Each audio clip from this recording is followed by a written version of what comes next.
I have never seen the chief perform live at a game, yet I've lived here since 2002. Having first been married to a professor here, then employed here, then a student here, this university has been a part of my life for nearly 16 years. Yet I didn't know there was a person that portrayed the chief until 2 years ago. My introduction to your Native American house came in 2006, when I was still a newlywed, visiting my husband on campus. I had just discovered that I could connect with other natives here.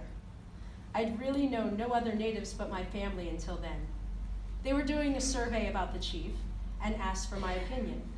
Having grown up in Ohio and a lifelong Cleveland Indians fan, I explained my background, my race, and then expressed how respectful and honorable I thought the symbol here was.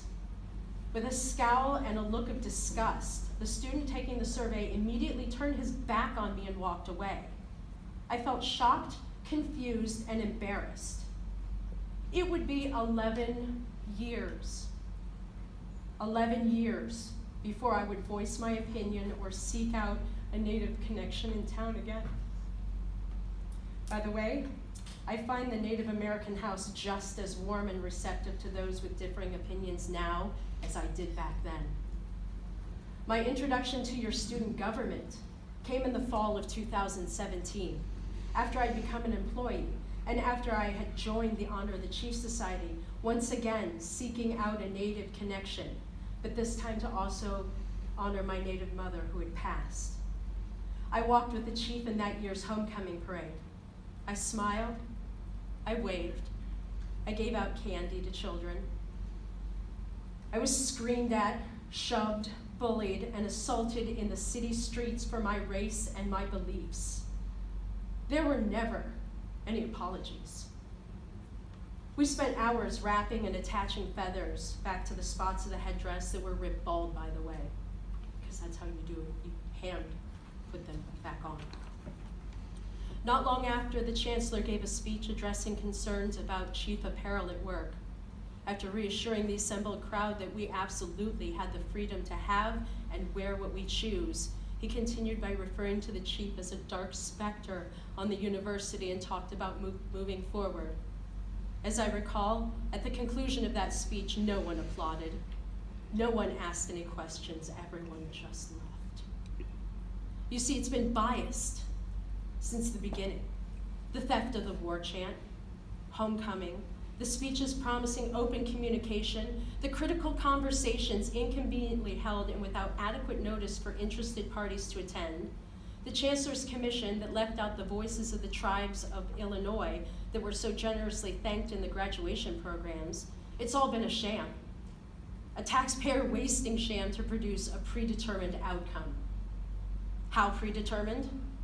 Maybe we as the public should be asking some questions, like who attended zero of the commission meetings? Who on the commission tried to push the narrative that the chief's symbol was like a swastika? What were the results of the survey conducted and passed out to the general public?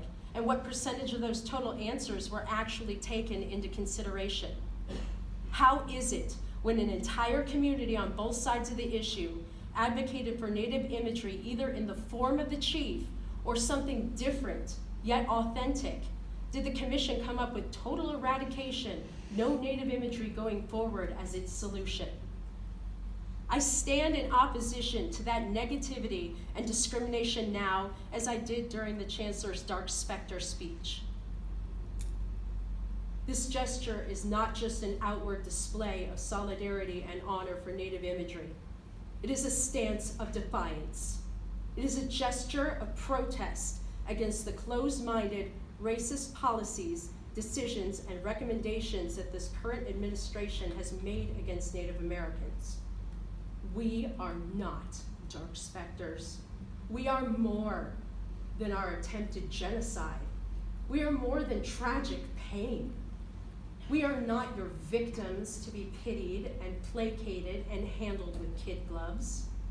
We are not your scapegoats, nor is the chief. We are not, nor have we ever been, a weak people.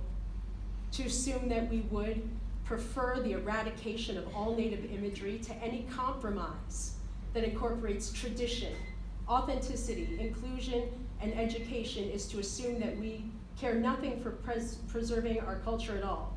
To assume that we will stand idly by and let it happen is to assume lunacy. Chiefs, warriors, redskins, redmen, Indians, braves, fighting Sioux, fighting Illini. These are all names intentionally chosen to honor and remember a Native people willing to fight until their dying breath in order to defend their traditions, culture, and way of life against utter eradication. I promise you now, I will be no different. Illini Nation will be no different.